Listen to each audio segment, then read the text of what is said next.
পরম শান্তি। আজকে অষ্টাবক্র গীতা নিয়ে কিছু আলোচনা করব। অষ্টাবক্রের মূল 300টি শ্লোক আছে, 20টা অধ্যায়।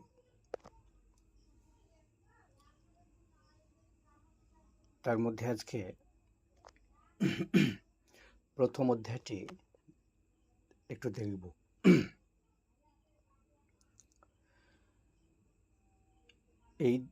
এই অধ্যায়ের নাম হচ্ছে আত্মজ্ঞান। আবার কোনো কোনো সংরক্ষণে আনন্দও বলা হয়েছে। রাজা জনক ঋষি অষ্টাবক্রকে জিজ্ঞাসা করছেন, হে প্রভু, জ্ঞান কিভাবে লাভ হয়, মুক্তি কিভাবে সম্ভব, এবং বৈরাগ্যই বা কি? কৃপা করে আমাকে বলুন। একটি শ্লোক নিয়ে আজকে আলোচনা করব। এই অধ্যায়ে রাজা জনক মুক্তির পথ জানতে চাইলে ঋষি অষ্টাবক্র তাকে আত্মজ্ঞান ও বৈরাগ্যের পথ নির্দেশনা করে রাজা জনককে বলছেন, বৎস, যদি তুমি মুক্তি পেতে চাও তবে বিষয় বাসনাকে বিষের মতো ত্যাগ করো, আর ক্ষমা, সরলতা, দয়া এবং সন্তোষ ও সত্যকে অমৃতের মতো পান করো।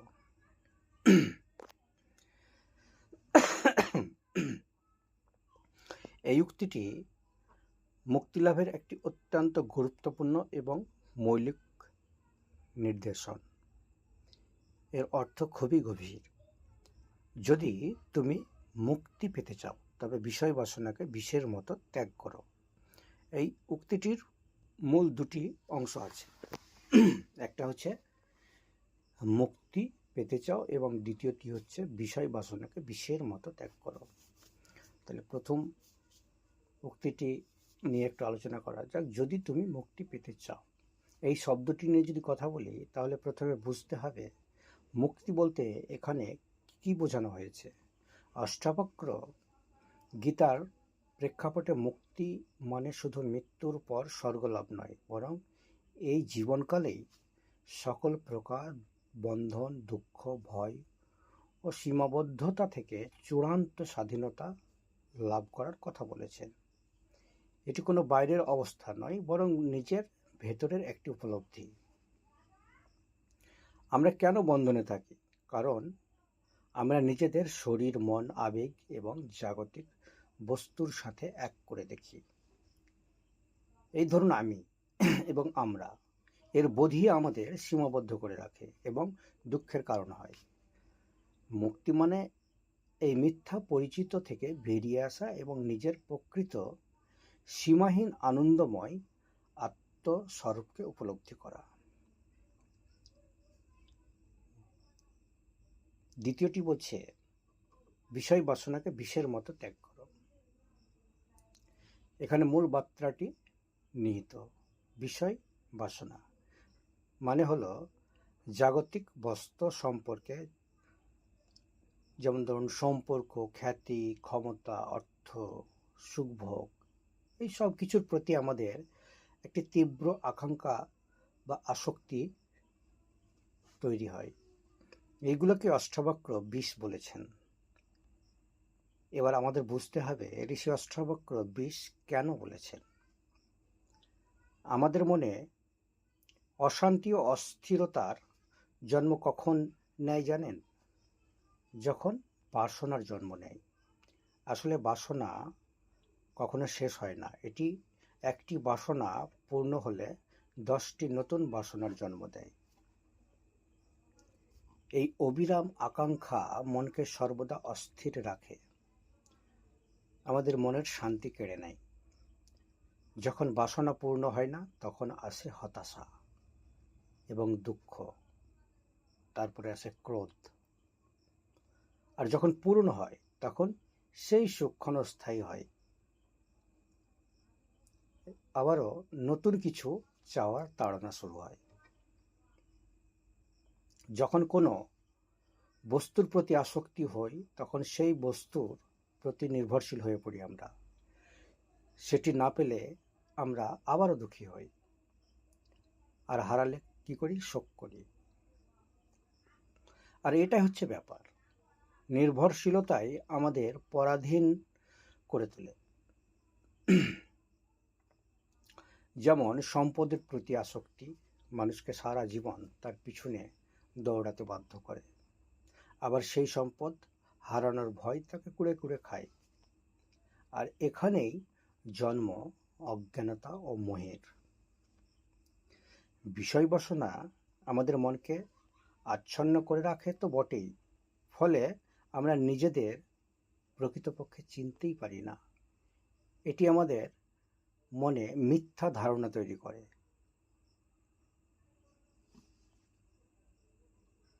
তো যে সুখ বাইরের জিনিসে আছে আমরা এটা ভাবি, কিন্তু আসলে তা না। প্রকৃত সুখ আমাদের ভেতরেই। আর এই মোহ থেকেই সমস্ত জীবনের আমাদের যে দুঃখ, সেই দুঃখের সৃষ্টি। ভারতীয় দর্শন অনুযায়ী বিষয় বাসনাই হলো কর্ম এবং পুনরুজ্জন্মের মূল কারণ।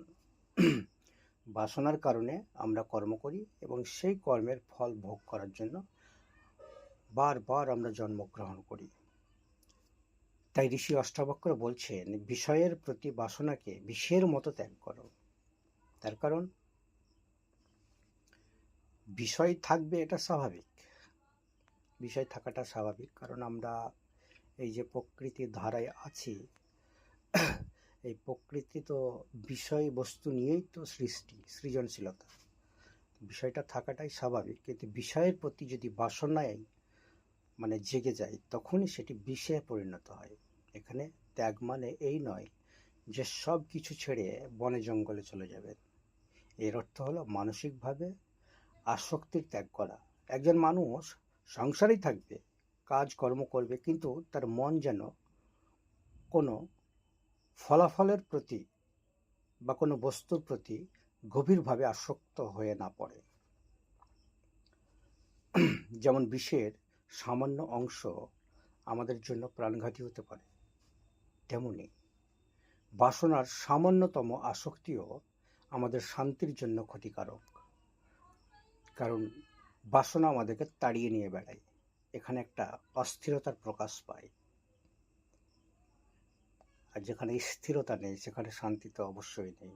তাই এটিকে সম্পূর্ণভাবে বর্জনের কথা বলা হয়েছে। ঋষি অষ্টাবক্র বলছে, এটিকে একদম বিষের মতো ত্যাগ করো। এটি একটি মানসিক বিপ্লব। মনকে প্রশিক্ষণ দেওয়া, যাতে সে বাইরের সুখের পিছনে না ছুটে ভেতরের দিকে ফেরে। অষ্টাবক্রের এই উপদেশটিতে বলতে চাইছে, যদি তুমি সত্যিকারের চিরস্থায়ী মুক্তি ও আনন্দ পেতে চাও, তাহলে প্রথমে বুঝতে হবে যে জাগতিক বস্তু বা অভিজ্ঞতার প্রতি তোমার আসক্তি তোমার দুঃখের মূল কারণ। এই আসক্তিকে বিষের মতো জেনে তাকে মন থেকে সম্পূর্ণরূপে বাদ দিতে হবে। যখন মন সকল বাসনা থেকে মুক্ত হয়, তখনই তা শান্ত হয় এবং নিজের প্রকৃত মুক্ত ও আনন্দময় স্বরূপকে চিনতে পারে। এরপরে ঋষি অষ্টাবক্র বলছেন, ক্ষমা, সরলতা, দয়া, সন্তোষ ও সত্যকে অমৃতের মতো পান করো। এই বিষয়গুলোকে নিয়ে একটু ভাঙার ব্যাপার আছে। যদি বিষয় বাসনা আমাদের বন্ধন ও দুঃখের কারণ হয়, তাহলে এইগুলো হলো সেই পথ যা আমাদের মুক্তির দিকে নিয়ে যায়। অষ্টাবক্র এই গুণগুলোকে অমৃত বলেছেন, কারণ অমৃত যেমন অমরত্ব দান করে, তেমনি এই গুণগুলোও আমাদের দুঃখ, ভয়, মুক্তি দিয়ে এক ধরনের আধ্যাত্মিক অমরত্ব বা স্থিরতা প্রদান করে। চলুন প্রতিটি গুণের অর্থ এবং গুরুত্বপূর্ণ একটু আলাদাভাবে দেখার চেষ্টা করি। যেমন ধরুন ক্ষমা। ক্ষমা মানে অন্যের ভুলকে ভুলে যাওয়া বা তাকে মাফ করে দেওয়া। আমাদের মনে রাখতে হবে, এটি কেবল একটি বাহ্যিক আচরণ নয়, বরং ভেতরে একটি মানসিক অবস্থা যেখানে আপনি কারো প্রতি কোনো রাগ, ঘৃণা বা প্রতিশোধের ইচ্ছা পোষণ করবেন না। এটাই হচ্ছে ক্ষমা। যখন আপনি কাউকে ক্ষমা করেন না, তখন সেই রাগ, ক্ষমা না করার আপনার মানে যে তার প্রতি যে একটা ক্ষোভ, তার প্রতি যে একটা ক্রোধিত ভাব, তো সেই ক্রোধিত ভাব, রাগ আপনার ওর প্রতি একটা ঘৃণা তৈরি করে। তো ঘৃণা অপমানের মানে আপনার মানে মনের ভেতরে জ্বলতে থাকে এবং আপনার শান্তি নষ্ট করে। এই নেতিবাচক আবেগগুলো আপনার মনকে অস্থির রাখে এবং আপনাকে বন্ধনে বেঁধে ফেলে। ক্ষমা করলে আপনি সেই বোঝা থেকে মুক্ত পাবেন এবং আমাদের মন শান্ত হবে। তো এটি ক্ষমার বিষয়টা গেল। এবার একটু সরলতা নিয়ে কথা বলি। সরলতা মানে মনের এবং আচরণের সহজতা, কোনো জটিলতা নয়। কোনো জটিলতা, ছলনা বা কপটতা ছাড়া জীবনযাপন করাটাকেই সরলতা বলে। মনের মধ্যে যা আছে তাই বলা এবং সেই অনুযায়ী কাজ করা। যা আছে আপনার মনের মাঝে সেটাই বলছেন আর সেই অনুযায়ী আপনি কাজ করছেন। এখানে কোনো প্যাঁচ, এখানে কোনো মানে জিলাপির মতো কিছু বানাচ্ছেন না, সেটাকেই সরলতা বলে। একজন সরল মানুষ নিজের এবং অন্যের কাছে সৎ থাকে। তার মনে কোনো গোপন জটিলতা বা দ্বৈতবাদ থাকে না, যা তাকে মানসিক চাপ ও সংঘাত থেকে দূরে রাখে। এটি মনকে হালকা ও নির্মল রাখে। কারণ আপনার মনে প্যাঁচ থাকলেই তো আপনিও সেই প্যাঁচে জড়িয়ে যাচ্ছেন না। আবার যদি আপনার মন সরল থাকে তো আপনি সহজ সরলই থাকছেন, আপনার মন শান্তই থাকবে, যা আত্মজ্ঞানের জন্য ভীষণ প্রয়োজন, মানে একদম অপরিহার্য বলতে পারেন। তারপরে বিষয়টা হচ্ছে দয়া। দয়া মানে হলো অন্যের প্রতি সহানুভূতি ও করুণার অনুভব করা। এটি কেবল অসহায়কে সাহায্য করা নয়, বরং সকল জীবের প্রতি একটি স্বাভাবিক, কোমল ও সহানুভূতিশীল মনোভাব পোষণ করা। শুধু যদি অসহায়কে সাহায্য করেন তাহলে আপনি নিজেকে বলবান ভাবছেন, তাকে মানে কি বলবো, তাকে দুর্বল ভাবছেন। তার মানে এখানে একটা পার্টিশন চলেই আসে, এখানে একটা বেশ একটা ব্যবধানের একটা স্পেস তৈরি হয়ে যাচ্ছে, যেখানে এক সৃষ্টি আর এক সৃষ্টির সঙ্গে দূরত্ব বাড়িয়ে যাচ্ছে, মানে বেড়ে যাচ্ছে। তো দয়া মানুষকে অহংকার ও আত্মকেন্দ্রিকতা থেকে মুক্ত করে। যখন আমরা অন্যের দুঃখ অনুভব করি তখন আমাদের মন আরও বিস্তৃত হয় এবং আমরা বুঝতে পারি যে আমরা সবাই একই পরম সত্তার অংশ। এটি মনের সংকীর্ণতা অবশ্যই দূর করে এবং আমাদের ভেতরকার প্রেম ও একত্বের, এখানে একটা বিষয় বুঝতে হবে, একাকিত্ব আর একত্বের বোধ, মানে যেটা একাকিত্ব মানে আপনি ভেতরে কিছু চাইছেন, সেই বিষয়টা আপনি পাচ্ছেন না, নিজেকে একা অনুভব করছেন। আর একত্বের শব্দের অর্থ হচ্ছে আপনি মানে ভেতরটা একদম কি বলবো, মানে শান্তিতে পরিপূর্ণ যখন থাকে তখন একত্বে হয়ে যায়, যেটা চৈতন্য স্বরূপ বলতে পারেন। একত্বের বোধকে জাগিয়ে তোলে। তো যাক, 4 নম্বর বিষয়টি হচ্ছে আপনার সন্তোষ। সন্তোষ মানে হলো যা আছে তাতেই পরিতৃপ্ত থাকা। কোনো কিছুর জন্য অতিরিক্ত আকাঙ্ক্ষা বা অভিযোগ না থাকাটাকেই সন্তোষ বলে।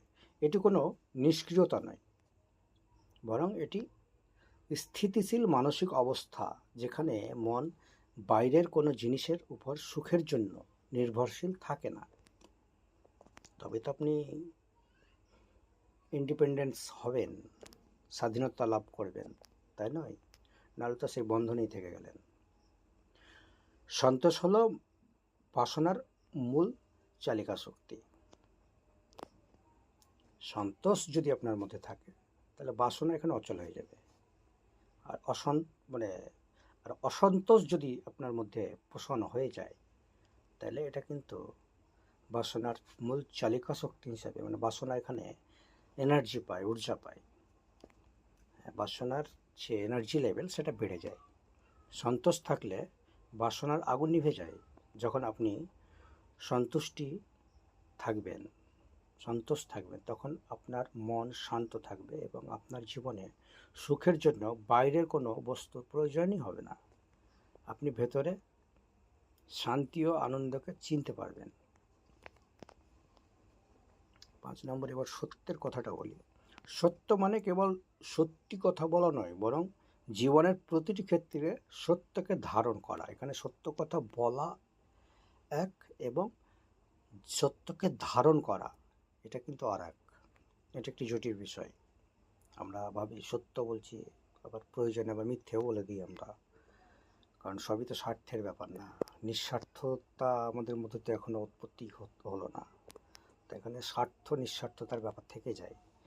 তা সত্যকে ধারণ করতে হবে। যখনই আপনি সত্যকে ধারণ করবেন, তখন আপনার মধ্যে নিঃস্বার্থতা চলে আসবে। এটি সত্যের প্রতি বিশ্বাস, সততা এবং নিজের প্রকৃত স্বরূপ সম্পর্কে সচেতন থাকা। সত্য আমাদের মনকে নির্ভয় করে তোলে। মিথ্যা বা ছলনা সবসময় দেখবেন ভয় ও মানসিক চাপের জন্ম দেয়। যখন আপনি সত্যের পথে থাকবেন, তখন আপনার মন স্বচ্ছ ও স্থির থাকবে, কারণ আপনার মনে কোনো ভয়, দুশ্চিন্তা এসব কিছুই থাকবে না। তখন আপনার মন এমনিতেই স্থির হয়ে যাবে। আধ্যাত্মিক পথের জন্য নিজের প্রকৃত সত্তা অর্থাৎ আত্মার সত্যকে জানা অপরিহার্য। তাই সত্যকে অমৃত বলা হয়েছে এখানে, কারণ এই সত্যই আমাদেরকে আমাদের প্রকৃত স্বরূপে ফিরিয়ে নিয়ে যাবে। অষ্টাবক্র গীতার এই শ্লোকটি একটি পূর্ণাঙ্গ আধ্যাত্মিক জীবনযাত্রার সূত্র দিয়েছেন। প্রথমে আমাদের সেই সব কিছু ত্যাগ করতে হবে যা আমাদের বন্ধনে ফেলে, যেমন ধরেন বিষয় বাসনা। এরপর আমাদের সেই গুণগুলোকে গ্রহণ করতে হবে যা আমাদের মুক্তির পথে চালিত করে, যেমন ধরেন ক্ষমা, সরলতা, দয়া, সন্তোষ, সত্য।